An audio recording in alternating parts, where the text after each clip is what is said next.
Hey guys, so I thought I'd do another video here. That light is really glaring, I know that. But anyway, this is an update from the Silicon Valley Comic Con that I went to on Saturday. I got quite a few things to show off, so I don't want to delay too long. Quite a few, that's kind of an understatement. But anyway, I'm going to show off some of the smaller things first. So I got the an Extra Life pin or button from extralife.org, and what they do is you play video games to benefit Children's Medical Network Hospitals. I think that's the name of it. So I asked me if I played games and said yeah. So then I signed up and they gave me this, and I talked about that in my gaming channel in my latest video, so I'll link that channel in the description, and I'll probably be even more talking about it more on there as they send me information, because they haven't emailed me yet. But that should be fun to play, and this is a way that benefits kids. And next up, another pin, or enamel pin, I guess that's what this is. Yeah, it's I guess this is a ghoul or a zombie from the Trick or Treat Studios. I'm not really familiar with them, but I thought this looked cool. I don't really have too many enamel pins. I go for more for these kind, because I can wear, put it on a jacket or something like that. But I'm sure I'll find a place for this. I thought it looked cool. I don't know if I'm gonna get any more of these kinds. I'm kind of on the fence about it at the moment, but out of all these, I think they had this one, and I think they had this. I know they had this one, and I think they had the clown one too. And I think those are the only ones that they had aside from this.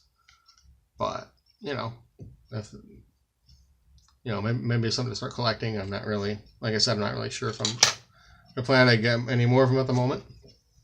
But I think next I'll move on to the comics I got signed, starting with Marv Wolfman. I got him to sign my copy of Spider-Woman #1.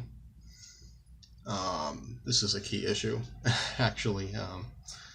I got it at a garage sale a few years ago for a decent price, and he was charging $5 a signature, so I only had him sign 4 of like maybe 7 of or so books of his that I brought.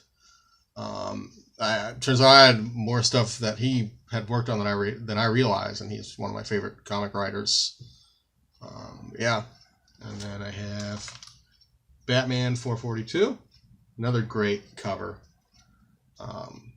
One that kind of got me into Batman comics. Actually, I think it was one of my first Batman comics that I got. Yeah. And another key issue, which is actually not that expensive, Fantastic Four 211, the first appearance of Terrax. And this is, I like this cover too. And then the last one I got, so I'm right, Marv Wolfman, is a Marvel Toon 1, number 37. Which I did have Ron Wilson. I don't know if you can see it right there. I had him sign that last year. He was there last year, so yeah. This is a great issue too, actually. I buy Marvel Toon 1 here and there, It's always fun to read them, I think. And I know Marv Wolfman worked on like quite a few of these, so And then I forgot something. Let me go get it.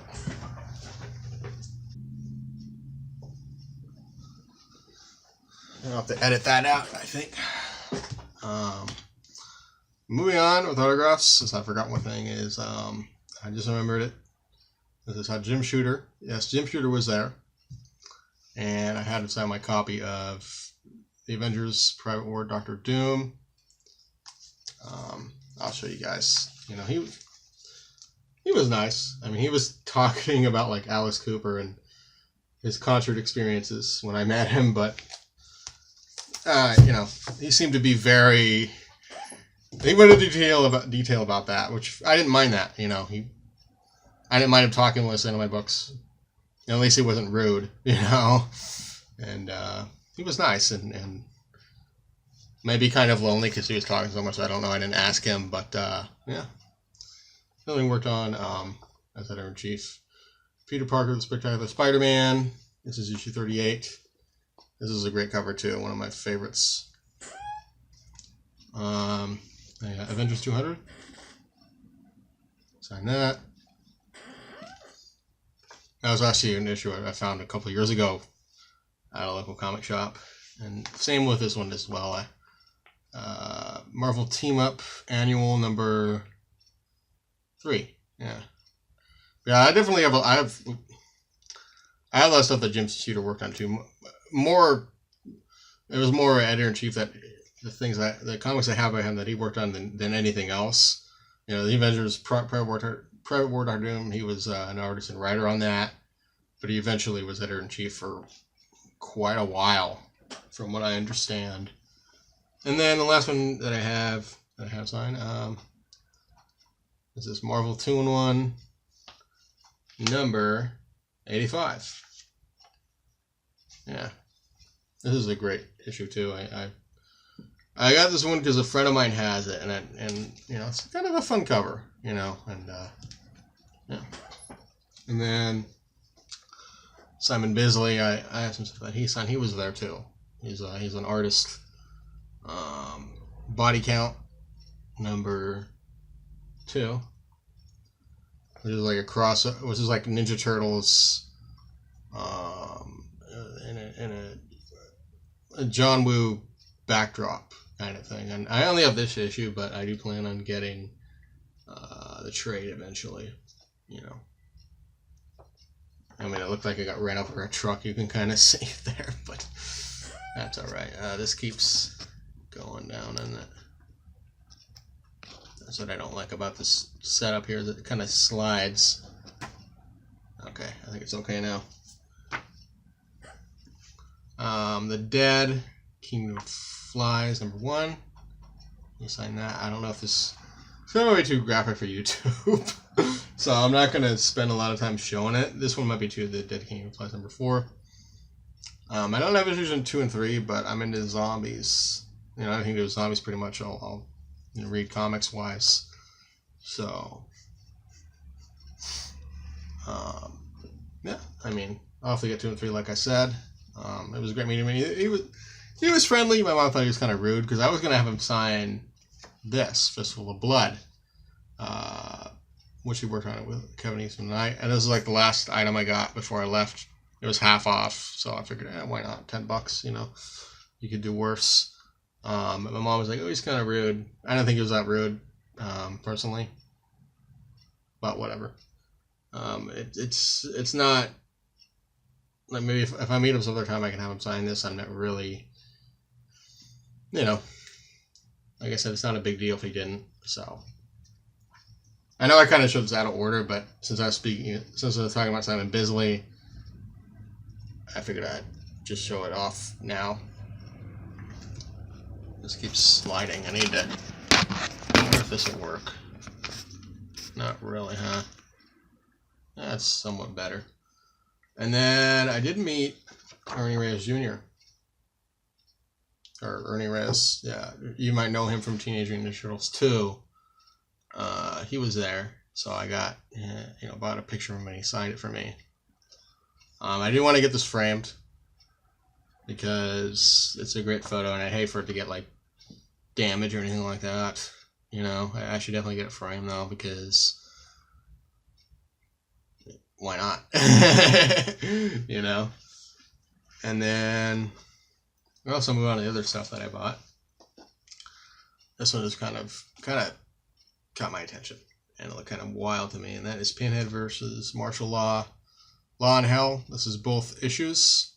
All these comics I bought were half off, so I got a deal on some stuff that I was looking for and stuff I wasn't. You know, this was kind of a blind buy, but I know Pinhead. Yeah, this is Pinhead from the Hellraiser movies, in case you're wondering. I didn't know he was in this crossover kind of thing, because I know that Epic and they did Pinhead comics, but I didn't. Like I said, I'm not really that familiar with them, so Should be interesting nonetheless, I think. Could be a fun read. And I'll show you guys the other issue. I'm not expecting much from these comics because they're 90s, but yeah, it's another shiny cover, and you can kind of see. That'd be a hard time making up, but you can see them. You know, like, yeah, you can kind of see them there. That's better, yeah. See them right there. They're fighting, and then there's the bottom. Black on black. I don't know if I would have done that myself if I were to design this cover. But still, you know, I mean, $5 for both. That's a good deal.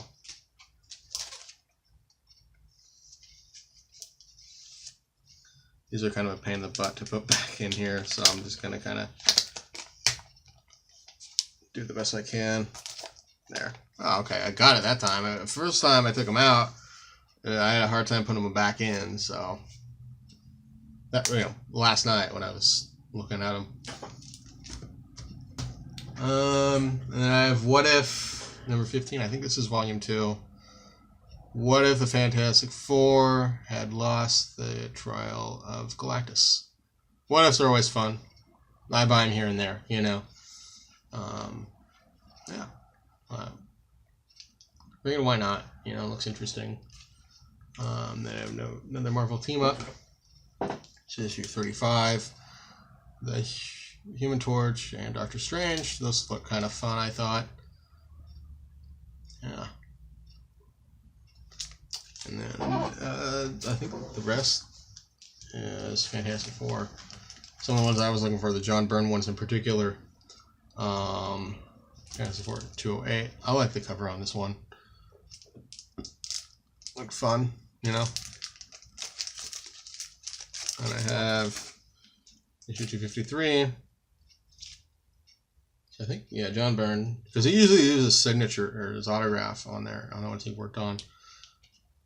You know, some comic artists do that, some don't. But you know, makes it easier for me because I had my list. I have like a checklist of ones he worked on. You know, I took photos of them on my phone, but it's hard to make out because I didn't take the very good photos. So I just kind of went by if his signature was on the cover, you know. But anyway, 254, 263, which I had the reprint of this one. That came with the Thing figure. I figured I should probably get the regular issue if I'm going to complete the John Byrne run. You know, I've been working on that since issue 211. I mean, but I think I'm getting a bit more serious about completing that because I really would like to, you know. And I got, this is kind of out of order, I just realized that, but whatever. 236, which is a triple size issue. Yeah. That's a great cover there, right? Yeah, looks fun. And then 239. Yeah. So I had a Fantastic Four to last me a while, I think. And then I'll show the movies that I got, and then that'll be everything. This one I already had. I reviewed this Watch Horror Films, Keep America Strong. I don't know if you can see that. Yeah, John Stanley signed that for me. I brought it with me because he wasn't there last year when I bought this. So you know, I'll bring it this time and have him sign it, you know. And then I got 3 Blu-rays, 2 DVDs. The Devil's Reign, Severin. I've been wanting this one for a while. And Tom Wersch, he was basically at the same booth as John Stanley. He was selling this one. So I figured, I'll buy it, you know. I think I got a good deal on this. It was like $15, you know. And I think Tom Wersch actually worked on one of the special features here. So, yeah. He was involved in Watch Horror Films, Keep America Strong.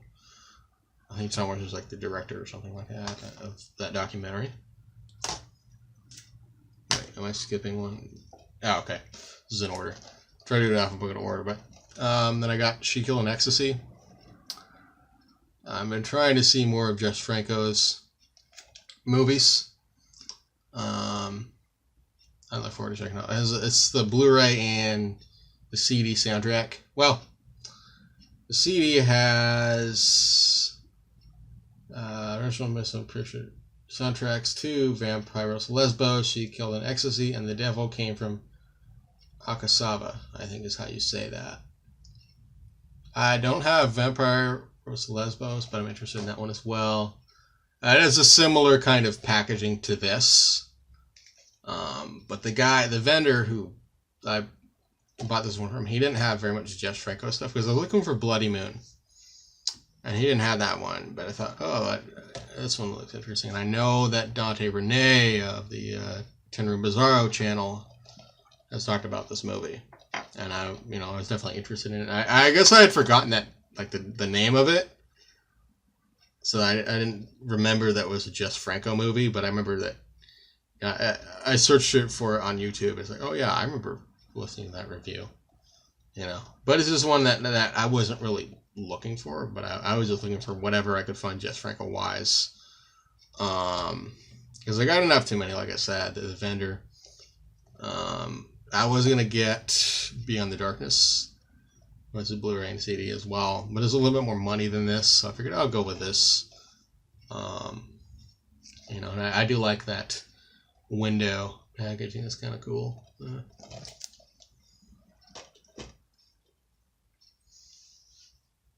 And then I got Turkey Shoot, more Ozploitation fun. Ozploitation fun, yeah. Brian Trenchard Smith. I've only seen Dead End Drive-In from him, as well as Leprechaun 3 and 4. So this is one that I've been meaning to see. And the vendor had this one last year, but I didn't get it. So I thought, oh, okay, I'll get this time. Because that particular vendor always has Severin stuff, and I was looking for more Severin stuff. So since I only have 2 other Severin movies, but I'm working on that collection, I guess you could say. And then I got 2 more from John Stanley. I bought Nightmare in Blood. It's a vampire kind of movie. I'll probably review this one. I'm interested in checking it out. He's signed on the back.